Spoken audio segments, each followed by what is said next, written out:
All right, November 9 station, come back a couple times, over. November 9, Bravo Lima Yankee, I got you a 5787.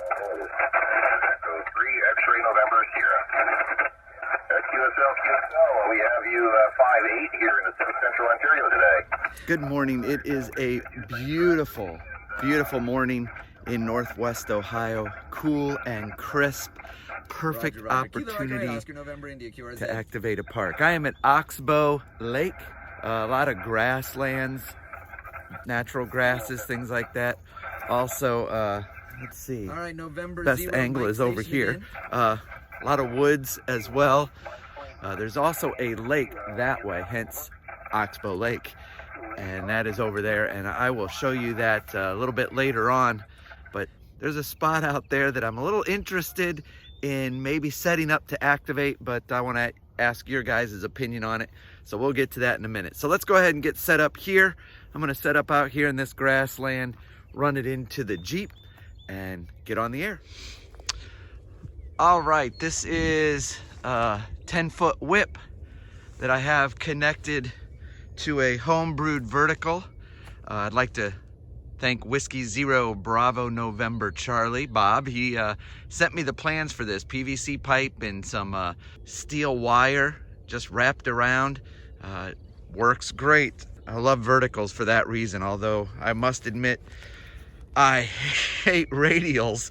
The radials just really fight with me all the time, and I know there's different wires out there that make it a little bit easier, but this is what I have, and I'm really the kind of guy that I like to use what I have.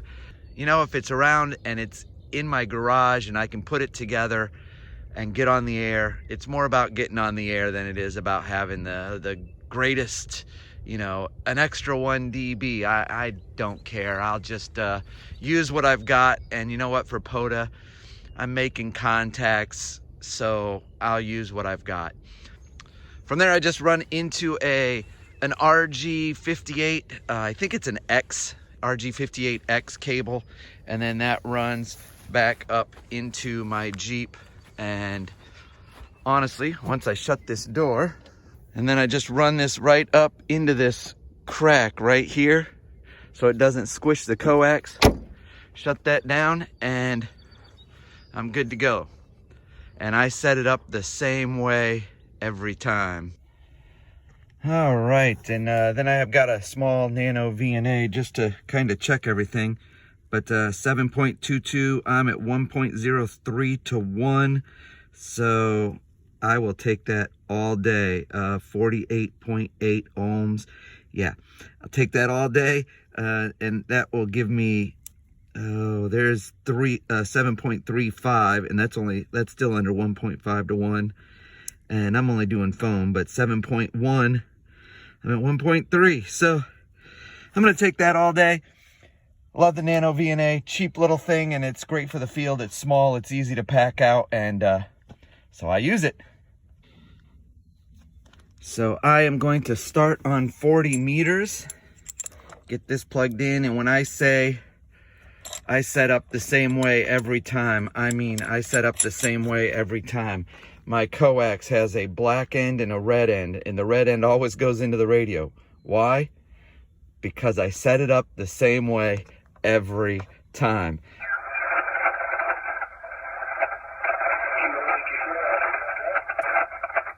All right, there was a kilo station in there. Kilo station, come back.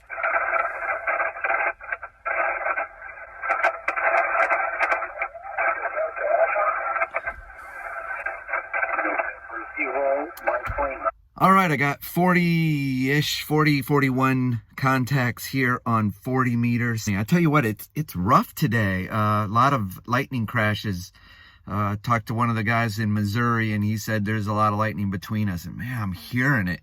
I'm getting an S8, S9 here on the meter, and I usually don't get anything out here. It's usually really, really soft. Like maybe I get a blip on my S meter. There's probably a lot of weak signals that just aren't getting through, but it's still fun to be out here. I hope it's still a joy to chase the parks, and man, parks on the air. All right, I'm just finishing up the activation here of Park Kilo 8106 Oxbow Lake.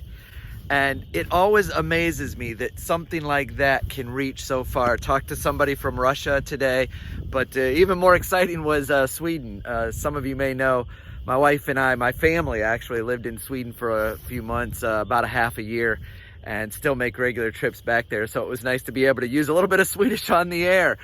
So it was really neat. Just amazing what these things can do. Since I'm here and the day is beautiful, I am going to show you around a little bit of the park. So let's see what we can find around here. Oxbow Lake has some really great trails walking through. It is a wildlife refuge or wildlife area, so there is hunting through here. And so you just got to choose when you come through. Obviously during hunting season you don't want to come through here. Not just because you worry about people out here hunting. I'm always more concerned about messing up somebody's hunt. You know, they put a lot of time and effort to come out here, and then to come traipsing through, I don't like to do that. So it's a beautiful woodland area. A lot of trails, like I said, but it's not called Oxbow Lake for the woods or the trails. So let me show you the lake. All right, this is Oxbow Lake, and we actually have some guys out here fishing. Beautiful clear water.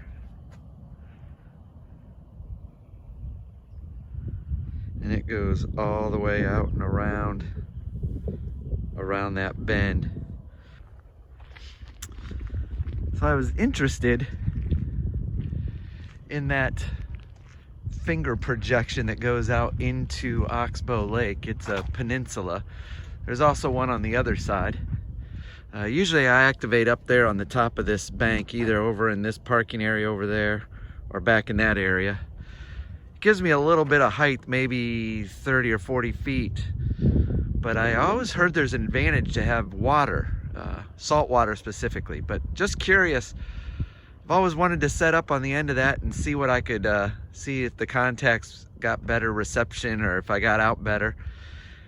You guys tell me, is it better to be up 50, 60 feet higher, or is it better to be down here by the water? And it is fresh water. So is the fresh water going to give me much benefit anyway? So it's one of the questions I've been wondering about. That's up for you guys. Leave a comment below. I would love to find out, love to know what you think. But thanks for coming along. Hope you enjoyed the video. If you have any questions, of course, you can always drop them in the comments below. This is K-8009 and 73.